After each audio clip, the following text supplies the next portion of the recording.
अऊज़ु बिल्लाहि मिनश शैतानिर रजीम।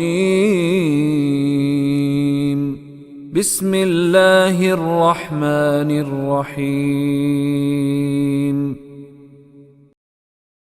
एक सवाल है कि आप ये 40 रुपए का कोर्स करवाते हैं जी। ये जो बच्चों का स्कूल होता है 6वीं 7वीं 8वीं, यहाँ पढ़ाया जा सकता है जाके? पढ़ाया जा सकता है, लोग पढ़ा रहे हैं, इस वक्त भी पढ़ा रहे हैं। एक स्कूल बना बड़ा, काफी खुला डुला एक स्कूल बन रहा है अभी। अच्छा हाँ, काफी खुला डुला है। अच्छा। हाँ, वो उनकी तकरीर हो रही है, मैं सुन रहा था। वो चाहते हैं कि हमारा स्कूल में अच्छा ही फैले। हाँ, वो अल्लाह करे कि आपको वो मौका दे और वहाँ पे पढ़ाएं, ये बहुत ज़रूरी है। स्टार अकेडमी वाले बना रहे हैं। अल्लाह करे कि वो ऐसा कर ले। स्टार एकेडमी एक अच्छी एकेडमी है, मेहनत करवाती है, तो अगर वो यहाँ से शुरू करवा ले तो बहुत ही अच्छा हो जाए।